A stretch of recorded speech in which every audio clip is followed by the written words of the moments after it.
6 ವರ್ಷದ ಒಬ್ಬ ಹುಡುಗ ತನ್ನ ಹೊಟ್ಟೆಯನ್ನ ತುಂಬಿಸಿಕೊಳ್ಳೋಕೆ ಮನೆ ಮನೆಗೆ ಹೋಗಿ ಕೋಕೋ ಕೋಲಾ ಬಾಟ್ಲಿಯನ್ನ ಮಾರ್ತಾ ಇದ್ದ. ಜೊತೆಗೆ ನ್ಯೂಸ್ ಪೇಪರ್ ಅನ್ನ ಕೂಡ ಡೆಲಿವರಿ ಮಾಡ್ತಾ ಇದ್ದ. ಚಿಕ್ಕ ವಯಸ್ಸಿನಲ್ಲಿ ತನ್ನ ತಾಯಿಯಿಂದ ಮಾನಸಿಕ ಹಿಂಸೆನ ಅನುಭವಿಸಿದ್ರಿಂದ ಜನಗಳ ಜೊತೆ ಮಾತಾಡೋಕ್ಕೂ ಕೂಡ ಭಯ ಪಡ್ತಾ ಇದ್ದ. ಆದ್ರೆ ಅದೇ ಹುಡುಗ ಮುಂದೆ ಇಡೀ ಪ್ರಪಂಚದ ಅತಿ ದೊಡ್ಡ ಶ್ರೀಮಂತ ವ್ಯಕ್ತಿಯಾದ. ಅಷ್ಟೇ ಅಲ್ಲ, ಜನರು ಅವನಿಗೆ ಸ್ಟಾಕ್ ಮಾರ್ಕೆಟ್ ನ ದೇವ್ರು ಅಂತ ಕರೀತಾರೆ.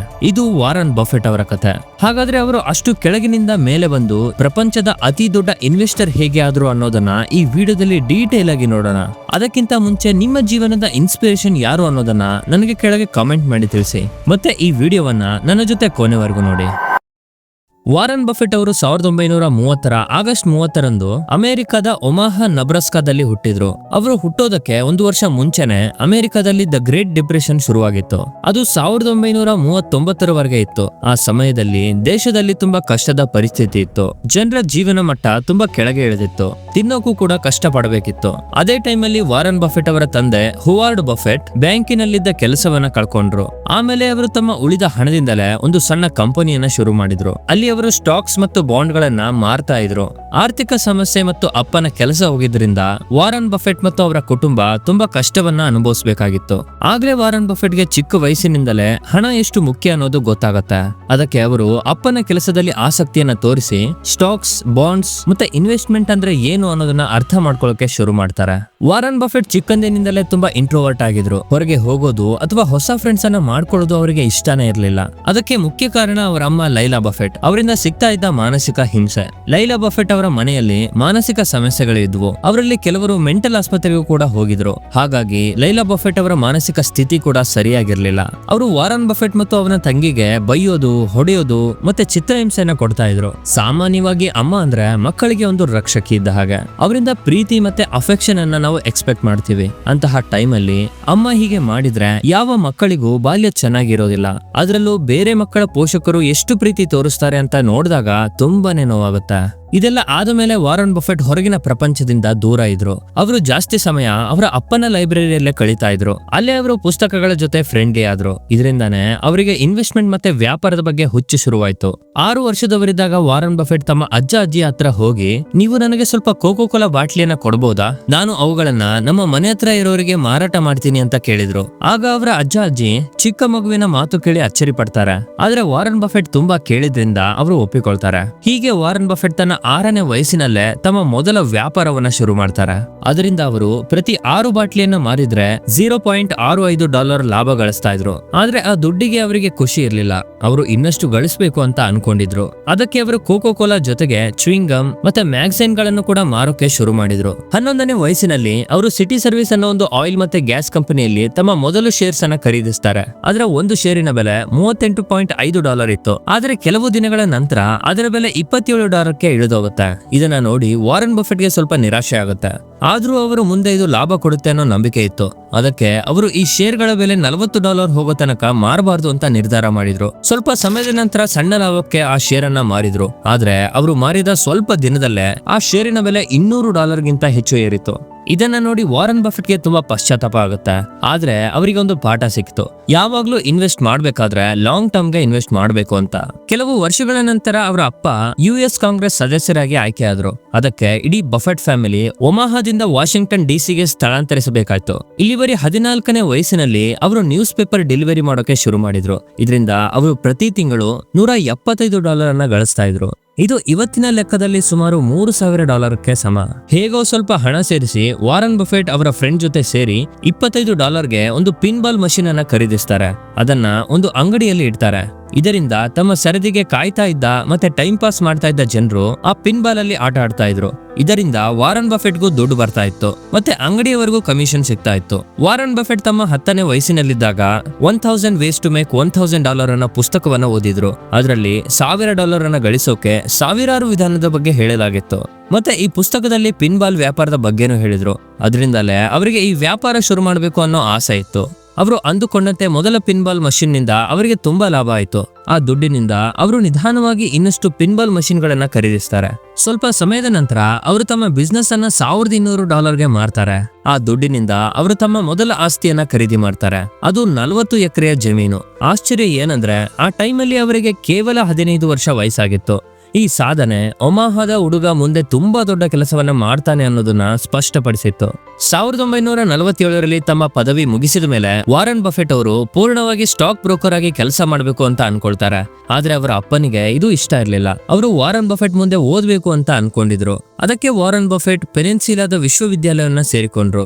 ಅವರು ತಮ್ಮ ಜಮೀನಿನಿಂದ ಬರ್ತಾ ಇದ್ದ ಬಾಡಿಗೆಯಿಂದಲೇ ತಮ್ಮ ಓದಿನ ಎಲ್ಲಾ ಖರ್ಚನ್ನ ನಿಭಾಯಿಸ್ತಾ ಇದ್ರು. ಅಲ್ಲಿಂದ ಬಿಸ್ನೆಸ್ ಅಡ್ಮಿನಿಸ್ಟ್ರೇಷನ್ ಅಲ್ಲಿ ಬ್ಯಾಚುಲರ್ ಡಿಗ್ರಿ ಪಡ್ಕೊಂಡ ನಂತರ ಅವರು ಮಾಸ್ಟರ್ಸ್ಗೆ ಹಾರ್ವರ್ಡ್ ವಿಶ್ವವಿದ್ಯಾಲಯಕ್ಕೆ ಅಪ್ಲೈ ಮಾಡಿದ್ರು. ಆದ್ರೆ ದುರಾದೃಷ್ಟವಶಾತ್ ಅಲ್ಲಿ ಅವರಿಗೆ ಅಡ್ಮಿಷನ್ ಸಿಗ್ಲೇ ಇಲ್ಲ. ಆದ್ರೆ ಇದು ಅವರಿಗೆ ಒಂದು ದೊಡ್ಡ ಆಶೀರ್ವಾದದಂತೆ ಸಾಬೀತಾಯ್ತು.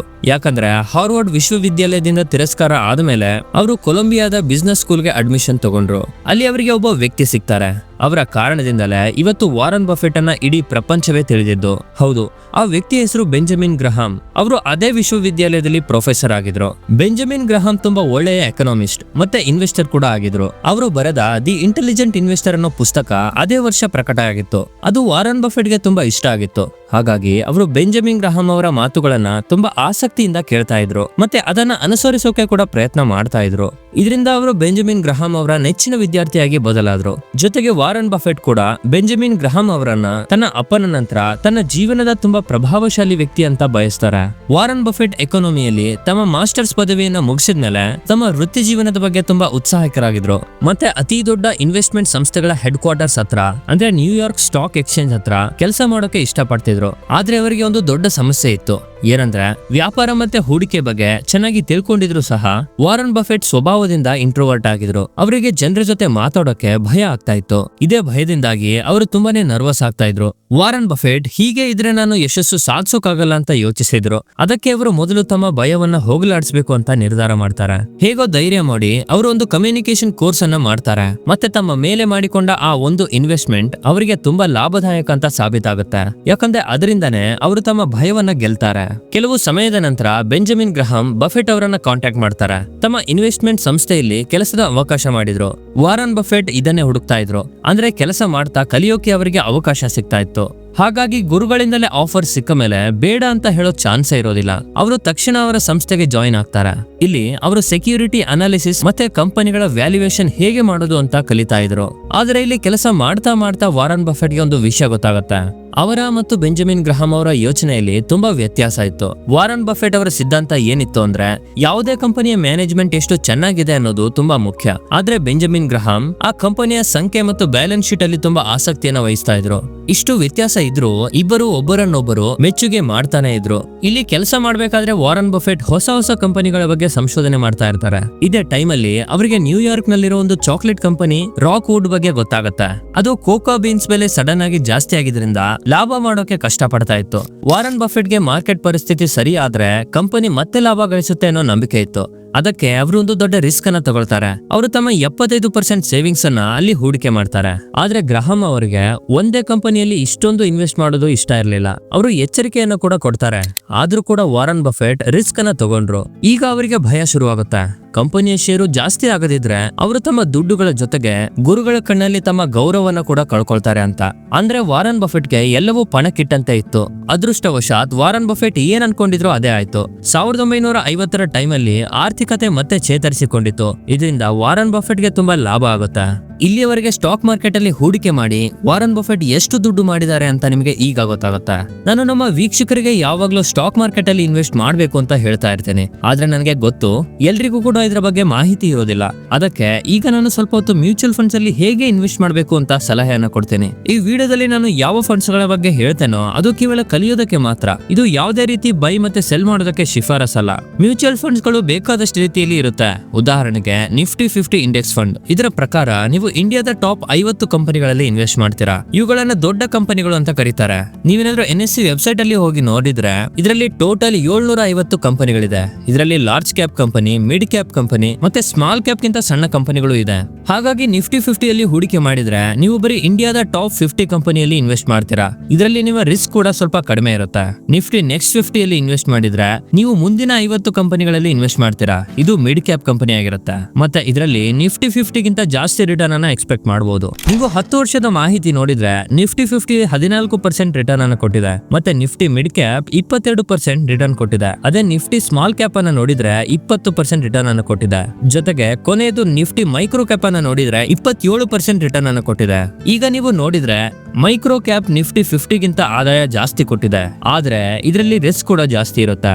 ಸೊ ಇದು ನೀವು ಎಷ್ಟು ರಿಸ್ಕ್ ತಗೋತೀರಾ ಅನ್ನೋದ್ರ ಮೇಲೆ ಡಿಪೆಂಡ್ ಆಗಿರುತ್ತೆ.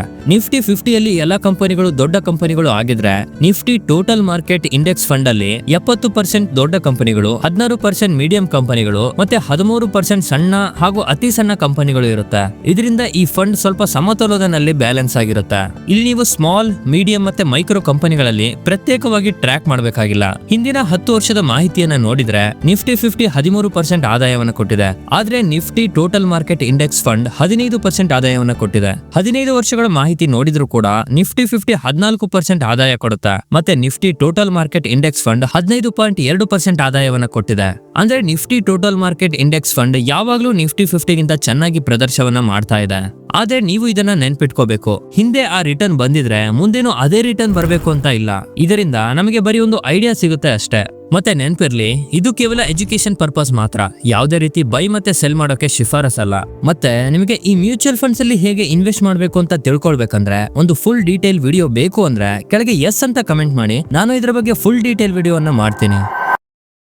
ನ್ಯೂಯಾರ್ಕ್ ಅಲ್ಲಿ ಹೂಡಿಕೆ ಸಂಸ್ಥೆ ನಡೆಸಿದ ಅನುಭವ ಮತ್ತು ಸಾಕಷ್ಟು ಕ್ಯಾಪಿಟಲ್ ಒಂದಿಗೆ 25ನೇ ವಯಸ್ಸಿನಲ್ಲಿ ವಾರನ್ ಬಫೆಟ್ ಒಮಹಾಗೆ ಮರಳುತ್ತಾರೆ. ಬಫೆಟ್ ಪಾರ್ಟ್ನರ್ಶಿಪ್ ಲಿಮಿಟೆಡ್ ಎಂಬ ಹೆಸರಿನಲ್ಲಿ ತಮ್ಮದೇ ಆದ ಒಂದು ಇನ್ವೆಸ್ಟ್ಮೆಂಟ್ ಪಾರ್ಟ್ನರ್ಶಿಪ್ ಅನ್ನ ತಯಾರಿಸ್ತಾರೆ. ಆಫೀಸ್ ಬಾಡಿಗೆಗೆ ಪಡೆಯೋ ಬದಲು ಅಥವಾ ಸಿಬ್ಬಂದಿಯನ್ನ ನೇಮಿಸಿಕೊಳ್ಳೋ ಬದಲು ಅವರು ತಮ್ಮ ಮನೆಯ ಒಂದು ರೂಮ್ ನಿಂದಲೇ ಒಂಟಿಯಾಗಿ ತಮ್ಮ ಕೆಲಸವನ್ನ ಮಾಡ್ತಾರೆ. ಇದು ಅವರ ಸರಳ ಸ್ವಭಾವಕ್ಕೆ ಒಂದು ಉದಾಹರಣೆ. ಆರಂಭದಲ್ಲಿ ಅವರ ಕುಟುಂಬದ ಸದಸ್ಯರು ಮತ್ತೆ ಸ್ನೇಹಿತರು ಹೀಗೆ 7 ಜನ ಪಾಲುದಾರರು ಒಟ್ಟಾಗಿ $105,000 ಅನ್ನ ಹೂಡಿಕೆ ಮಾಡ್ತಾರೆ. ಬಫೆಟ್ ಅವರ ವ್ಯಾಲ್ಯೂ ಇನ್ವೆಸ್ಟಿಂಗ್ ತತ್ವಗಳು ಮತ್ತೆ ಲಾಭಗಳ ಕಾರಣದಿಂದ ಹೆಚ್ಚು ಹೂಡಿಕೆದಾರರು ಆ ಕಂಪನಿಯಲ್ಲಿ ಸೇರಿಕೊಳ್ಳಲು ಶುರು ಮಾಡ್ತಾರೆ.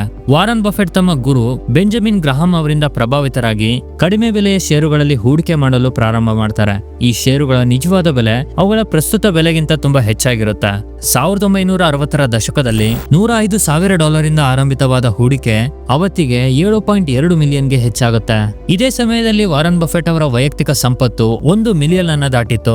ತಮ್ಮ ಹೂಡಿಕೆಯಲ್ಲಿ ಯಶಸ್ಸು ಸಾಧಿಸಿದಂತೆ ಹೆಚ್ಚಿನ ಸಂಖ್ಯೆಯ ಜನರು ಅವರೊಂದಿಗೆ ಸೇರಿಕೊಳ್ಳಲು ಪ್ರಾರಂಭ ಮಾಡ್ತಾರೆ. ಕೆಲವರು ಬಫೆಟ್ ಅನ್ನ ನಂಬ್ತಾನೆ ಇರಲಿಲ್ಲ, ಯಾಕಂದ್ರೆ 20 ವರ್ಷಕ್ಕಿಂತ ಹೆಚ್ಚು ವಯಸ್ಸಾಗಿದ್ರು ಅವರು ಇನ್ನೂ ಹುಡುಗನ ರೀತಿನೇ ಕಾಣ್ತಾ ಇದ್ರು. 1956ರಿಂದ 1968ರ ನಡುವೆ ಬಫೆಟ್ ಪ್ರತಿ ವರ್ಷ ಸರಾಸರಿ 29.5% ರಿಟರ್ನ್ ಅನ್ನ ಗಳಿಸ್ತಾ ಇದ್ರು. ನಾವು FD ಗೆ ಕಂಪೇರ್ ಮಾಡಿದ್ರೆ ಅದು ಕೇವಲ 5ರಿಂದ 6% ಬಡ್ಡಿ ಸಿಗುತ್ತೆ. ಈ ಯಶಸ್ಸಿನ ಕಾರಣದಿಂದಾಗಿ ಕಂಪನಿ ಪ್ರಾರಂಭದ 10 ವರ್ಷದಲ್ಲೇ ಬಫೆಟ್ ತಮ್ಮ ಗ್ರಾಹಕರ $44 ಮಿಲಿಯನ್ ಅನ್ನ ಇನ್ವೆಸ್ಟ್ ಮಾಡಿರ್ತಾರೆ. ಮುಂದಿನ 3 ವರ್ಷದಲ್ಲಿ $104 ಮಿಲಿಯನ್ ಏರುತ್ತೆ. ಆಗ ಅವರ ಜೀವನದಲ್ಲಿ ಒಂದು ಘಟನೆ ನಡೆಯುತ್ತೆ. ಅದು ಅವರ ಇಷ್ಟು ವರ್ಷದ ಪರಿಶ್ರಮಕ್ಕೆ ಪ್ರಶ್ನೆ ಮಾಡುತ್ತೆ. 1962ರಲ್ಲಿ ಬರ್ಕ್ಷೈರ್ ಹ್ಯಾಥ್ವೆ ಅನ್ನೋ ಒಂದು ಟೆಕ್ಸ್ಟೈಲ್ ಬಿಸ್ನೆಸ್ ಇರೋ ಕಂಪನಿಯನ್ನ ವಾರನ್ ಬಫೆಟ್ ಅವರು ಖರೀದಿ ಮಾಡ್ತಾರೆ. ಇದರಿಂದ ಆ ಕಂಪನಿಯಲ್ಲಿ ಅವರು ಮೆಜಾರಿಟಿ ಓನರ್ ಆಗ್ತಾರೆ. ಆದ್ರೆ ಕೊನೆಗೆ ವಾರನ್ ಬಫೆಟ್ಗೆ ಗೊತ್ತಾಗುತ್ತೆ ಈ ಕಂಪನಿ ಬೆಲೆ ತಾವು ಖರೀದಿಸಿದ ಬೆಲೆಗಿಂತ ತುಂಬಾ ಕಡಿಮೆ ಇದೆ ಅಂತ. ಸ್ವಲ್ಪ ಸಮಯದ ನಂತರ ಬಫೆಟ್ ಅವರಿಗೆ ಗೊತ್ತಾಗುತ್ತೆ ತಾನು ಎಷ್ಟು ದೊಡ್ಡ ತಪ್ಪನ್ನ ಮಾಡಿದೀನಿ ಅಂತ. ಯಾಕಂದ್ರೆ ಅವರು ನಷ್ಟದಲ್ಲಿದ್ದ ಕಂಪನಿಯನ್ನೇ ಖರೀದಿ ಮಾಡ್ತಾರೆ. ಏನಂದ್ರೆ ಅವರು ಬರ್ಕ್ಷೈರ್ ಹ್ಯಾಥ್ವೆಯನ್ನ $200 ಮಿಲಿಯನ್ ಗೆ ಖರೀದಿಸಿದ್ರು. ಇದು ತಮ್ಮ ಜೀವನದ ಅತಿ ದೊಡ್ಡ ತಪ್ಪು ಅಂತ ಅವರು ಒಪ್ಪಿಕೊಳ್ತಾರೆ. ಮತ್ತು ಈ ತಪ್ಪಿನಿಂದ ಅವರಿಗೊಂದು ಪಾಠ ಕೂಡ ಸಿಗುತ್ತೆ. ಯಾವಾಗ್ಲೂ ಭಾವನೆಗಳಿಂದ ಹೂಡಿಕೆಯನ್ನ ಮಾಡಬಾರದು. ಏನಂದ್ರೆ 1967ರಲ್ಲಿ ಬರ್ಕ್ಷೈರ್ ಹ್ಯಾಥ್ವೆ ಒಂದು ಬಟ್ಟೆ ಮ್ಯಾನುಫ್ಯಾಕ್ಚರಿಂಗ್ ಮಾಡೋ ಕಂಪನಿ. ಅದನ್ನ ಇವರು ಹೋಲ್ಡಿಂಗ್ ಕಂಪನಿಯಾಗಿ ಪರಿವರ್ತನೆ ಮಾಡ್ತಾರೆ. ಇದರ ಮೂಲಕ ಅವರು ಬೇರೆ ಬೇರೆ ಕಂಪನಿಗಳಲ್ಲಿ ಹೂಡಿಕೆ ಮಾಡಲು ಶುರು ಮಾಡ್ತಾರೆ. ಹೀಗೆ ಅವರು ತಮ್ಮ ಒಂದು ದೊಡ್ಡ ಫೇಲ್ಯೂರ್ ಅನ್ನ ಒಂದು ಅವಕಾಶವಾಗಿ ಪರಿವರ್ತನೆ ಮಾಡ್ತಾರೆ. ಈ ಹಂತದವರೆಗೆ ಎಲ್ಲವೂ ಸರಿಯಾಗಿ ನಡೀತಾ ಇತ್ತು ಮತ್ತು ಬಫೆಟ್ ಅವರೊಂದಿಗೆ ತುಂಬಾ ಜನ ಪಾಲುದಾರರು ಕೂಡ ಲಾಭವನ್ನ ಗಳಿಸ್ತಾ ಇದ್ರು. ಆದ್ರೆ ಆಗಲೇ ಬಫೆಟ್ ಗಮನ ಕೊಡ್ತಾರೆ, ಮಾರ್ಕೆಟ್ ಅಲ್ಲಿ ತುಂಬಾ ಸೆಂಟಿಮೆಂಟ್ ಇದೆ. ಇದನ್ನ ನೋಡಿ ಬಫೆಟ್ಗೆ ತಮ್ಮ ಆದರ್ಶ ವಾಕ್ಯ ನೆನಪಾಗತ್ತೆ, ಬೇರೆಯವರು ದುರಾಸೆ ಪಟ್ಟಾಗ ಭಯ ಪಡಿ, ಮತ್ತೆ ಬೇರೆಯವರು ಭಯ ಪಟ್ಟಾಗ ದುರಾಸೆ ಪಡಿ. ಆ ಸಮಯದಲ್ಲಿ ಷೇರುಗಳ ಬೆಲೆ ಕಂಟಿನ್ಯೂಸ್ ಆಗಿ ಜಾಸ್ತಿ ಆಗ್ತಾನೆ ಇತ್ತು. ಅಂದ್ರೆ ಯಾವಾಗ ಬೇಕಾದ್ರೂ ಅದು ಕೆಳಗೆ ಬೀಳಬಹುದು. ಈ ಮಾರ್ಕೆಟ್ ಪರಿಸ್ಥಿತಿಯಲ್ಲಿ ಹೂಡಿಕೆ ಮಾಡೋದು ತುಂಬಾ ಅಪಾಯಕಾರಿ. ಮತ್ತೆ ಅವರು ಬೇರೆಯವರ ಹಣವನ್ನ ಅಪಾಯದಲ್ಲಿ ಹಾಕಬಾರದು ಅಂತ ನಿರ್ಧಾರ ಮಾಡ್ತಾರೆ. ಆದ್ರಿಂದ 1969ರಲ್ಲಿ ಅವರು ತಮ್ಮ ಹೂಡಿಕೆ ಕಂಪನಿಯನ್ನ ಮುಚ್ಚುತ್ತಾರೆ. ಇದರೊಂದಿಗೆ ಅವರು 39 ವರ್ಷದಲ್ಲೇ $25 ಮಿಲಿಯನ್ ಸಂಪತ್ತಿನೊಂದಿಗೆ ತುಂಬಾ ಶ್ರೀಮಂತ ವ್ಯಕ್ತಿ ಆಗಿರ್ತಾರೆ. ನಂತರ ಬಫೆಟ್ ಅವರು ತಮ್ಮ ಇನ್ವೆಸ್ಟ್ಮೆಂಟ್ ಸ್ಟ್ರಾಟಜಿಯನ್ನ ಬದಲಾಯಿಸ್ತಾರೆ. ಅದೇನಂದ್ರೆ ಒಳ್ಳೆಯ ಕಂಪನಿಗಳನ್ನ ಉತ್ತಮ ಬೆಲೆಗೆ ಖರೀದಿಸೋ ಬದಲು ಉತ್ತಮ ಕಂಪನಿಗಳನ್ನ ಸರಿಯಾದ ಬೆಲೆಗೆ ಖರೀದಿಸಬೇಕು ಅಂತ. ಇದರಿಂದ ಅಪಾಯ ಸ್ವಲ್ಪ ಕಡಿಮೆ ಆಗುತ್ತೆ. ಬಫೆಟ್ಗೆ ಈ ಐಡಿಯಾ ತುಂಬಾ ಇಷ್ಟ ಆಗುತ್ತೆ. ಮತ್ತೆ ಈಗ ಅವರು ಅಂತಹ ಕಂಪನಿಗಳನ್ನ ಹುಡುಕಲು ಶುರು ಮಾಡ್ತಾರೆ. ಈ ಹುಡುಕಾಟ ಹೋಗಿ ನಿಂತಿದ್ದು ಕೋಕೋ ಕೋಲಾ ಕಂಪನಿ ಮೇಲೆ. ಯಾಕಂದ್ರೆ ಇದು ಒಂದು ಬ್ರ್ಯಾಂಡ್. ಇದು ಮಾರ್ಕೆಟ್ ಅಲ್ಲಿ ಇಳಿದು ಶತಮಾನವೇ ಕಳೆದಿತ್ತು. ಅದರ ಅತಿ ಒಳ್ಳೆ ವಿಷಯ ಏನಂದ್ರೆ ಅಲ್ಲಿವರೆಗೂ ಯಾವುದೇ ಬ್ರ್ಯಾಂಡ್ ಕೂಡ ಅದರ ಜೊತೆಗೆ ಸ್ಪರ್ಧೆ ಆಗಿರ್ಲಿಲ್ಲ. ಈ ವಿಷಯವನ್ನ ಗುರುತಿಸಿ ವಾರನ್ ಬಫೆಟ್ 1988 1989 ಸಮಯದಲ್ಲಿ $1 ಬಿಲಿಯನ್ ಅನ್ನ ಕೋಕೋ ಕೋಲಾ ಕಂಪನಿಯಲ್ಲಿ ಹಾಕ್ತಾರೆ. ಮತ್ತೆ ಅದರ 6.2% ಶೇರ್ಸ್ ಅನ್ನ ಖರೀದಿ ಮಾಡ್ತಾರೆ. ಕೋಕೋ ಕೋಲಾ ಜೊತೆಗೆ ಬರ್ಕ್ಷೈರ್ ಹ್ಯಾಥ್ವೇಯ ಮೂಲಕ ಅಮೆರಿಕನ್ ಎಕ್ಸ್‌ಪ್ರೆಸ್ ಮತ್ತೆ ವಾಷಿಂಗ್ಟನ್ ಪೋಸ್ಟ್ ನಂತಹ ಅತಿ ದೊಡ್ಡ ಕಂಪನಿಗಳಲ್ಲಿ ಹೂಡಿಕೆ ಮಾಡ್ತಾರೆ. ಈ ಹೊಸ ತಂತ್ರ ಅವರಿಗೆ ಗೇಮ್ ಚೇಂಜರ್ ಆಗಿ ಬದಲಾಗುತ್ತೆ. ಈ ಯಶಸ್ಸಿನ ನಂತರ ಬರ್ಕ್ಷೈರ್ ಹ್ಯಾಥ್ವೇ ಹಲವು ನಷ್ಟದಲ್ಲಿದ್ದ ಕಂಪನಿಗಳನ್ನ ಖರೀದಿ ಮಾಡಲು ಶುರು ಮಾಡ್ತಾರೆ. ಬರ್ಕ್ಷೈರ್ ಹ್ಯಾಥ್ವೇ 1990 ಸಮಯದಲ್ಲಿ ಜಿಲೆಟ್ ಅಲ್ಲಿ $600 ಮಿಲಿಯನ್ ನ ಹೂಡಿಕೆ ಮಾಡುತ್ತೆ. ನಂತರ ಕೇವಲ 24 ತಿಂಗಳಲ್ಲಿ ಅದರ ಬೆಲೆ $1.5 ಬಿಲಿಯನ್ ಆಗಿ ಬದಲಾಗುತ್ತೆ. ಇದರ ನಂತರ ಅವರು ಮ್ಯಾಕ್ಡೊನಾಲ್ಡ್ಸ್, ಜೆನೆಟ್ಸ್, PNC ಬ್ಯಾಂಕ್ಗಳಲ್ಲಿ ತಮ್ಮ ಹಣವನ್ನ ಇನ್ವೆಸ್ಟ್ ಮಾಡ್ತಾರೆ. ಇದರಿಂದ 1990ರಲ್ಲಿ ಅವರ ಒಟ್ಟು ಸಂಪತ್ತು $3.3 ಬಿಲಿಯನ್ ಆಗಿತ್ತು. ನಂತರ ಅದು 1999ರಲ್ಲಿ $36 ಬಿಲಿಯನ್ ಗೆ ತಲುಪುತ್ತೆ. ಆಮೇಲೆ ಅವರು 2005ರಲ್ಲಿ WMS ಅಲ್ಲಿ $250 ಮಿಲಿಯನ್, 2008ರಲ್ಲಿ ಗೋಲ್ಡ್ಮ್ಯಾನ್ ಸ್ಯಾಕ್ಸ್ ಅನ್ನೋ ಬ್ಯಾಂಕ್ ಅಲ್ಲಿ 13% ಶೇರ್ ಅನ್ನ ಖರೀದಿ ಮಾಡ್ತಾರೆ. ಈ ಕಂಪನಿಗಳಿಂದ ಅವರಿಗೆ ಎಷ್ಟು ಲಾಭ ಆಯ್ತು ಅಂದ್ರೆ 2008ರಲ್ಲೇ ಅವರ ಸಂಪತ್ತು $62 ಬಿಲಿಯನ್ ಗೆ ತಲುಪುತ್ತೆ. ಮತ್ತೆ ಇದರ ಮೂಲಕ ಅವರು ಪ್ರಪಂಚದ ಅತಿ ದೊಡ್ಡ ಶ್ರೀಮಂತ ವ್ಯಕ್ತಿ ಆಗ್ತಾರೆ. ಈಗ ನಿಮ್ಮ ಹತ್ರ ಒಂದು ಪ್ರಶ್ನೆ ಬರ್ಬೋದು, ವಾರನ್ ಬಫೆಟ್ ಇಷ್ಟು ಹಣವನ್ನ ಏನ್ ಮಾಡ್ತಾರೆ ಅಂತ. 2006ರ ಜೂನ್ ನಲ್ಲಿ ಬಫೆಟ್ ಘೋಷಣೆ ಮಾಡ್ತಾರೆ ತಾವು ತಮ್ಮ 80% ಸಂಪತ್ತನ್ನ ಚಾರಿಟೇಬಲ್ ಆರ್ಗನೈಸೇಷನ್ಗೆ ದಾನ ಮಾಡ್ತಾರೆ ಅಂತ. ನಂತರ ಅವರು 2020ರಲ್ಲಿ ಆ 80% ಅನ್ನ 99%ಗೆ ಹೆಚ್ಚಿಗೆ ಮಾಡ್ತಾರೆ. ಅವರು ಇಲ್ಲದ ಸಮಯದಲ್ಲಿ ತಮ್ಮ 99% ಸಂಪತ್ತು ಇಂತಹ ಚಾರಿಟೇಬಲ್ ಸಂಸ್ಥೆಗೆ ಹೋಗುತ್ತೆ. ಹೀಗೆ ಅವರು ತಮ್ಮ ಎಲ್ಲ ಸಂಪತ್ತನ್ನ ದಾನ ಮಾಡುವುದು ಒಂದು ದೊಡ್ಡ ಸಂಕೇತ. ಈ ವಿಷಯ ವಾರನ್ ಬಫೆಟ್ ಅವರನ್ನ ಒಬ್ಬ ಒಳ್ಳೆ ಇನ್ವೆಸ್ಟರ್ ನ ಜೊತೆಗೆ ಒಬ್ಬ ಉತ್ತಮ ವ್ಯಕ್ತಿಯನ್ನಾಗಿ ಕೂಡ ಮಾಡುತ್ತೆ. ಸ್ನೇಹಿತರೆ, ನಿಮ್ಗೂ ಕೂಡ ಸ್ಟಾಕ್ ಮಾರ್ಕೆಟ್ ಅಲ್ಲಿ ಹೇಗೆ ಇನ್ವೆಸ್ಟ್ ಮಾಡಬೇಕು, ಸ್ಟಾಕ್ ಮಾರ್ಕೆಟ್ ಅಂದ್ರೆ ಏನು, ಇಲ್ಲಿ ಹೇಗೆ ಕೆಲಸ ನಡೆಯುತ್ತೆ ಅಂತ ಗೊತ್ತಾಗ್ಬೇಕಂದ್ರೆ ನಾನು ಸ್ಟಾಕ್ ಮಾರ್ಕೆಟ್ ಬಗ್ಗೆ ಒಂದು ಫುಲ್ ವಿಡಿಯೋ ಮಾಡಿದ್ದೀನಿ. ಒಂದು 20 ನಿಮಿಷ ಬಿಡು ಮಾಡ್ಕೊಂಡು ಈ ವಿಡಿಯೋವನ್ನ ಫುಲ್ ಆಗಿ ನೋಡಿ. ನಿಮ್ಮ ಅನಿಸಿಕೆಗಳನ್ನ ಕಾಮೆಂಟ್ಸ್ ಅಲ್ಲಿ ಹಂಚ್ಕೊಳ್ಳಿ.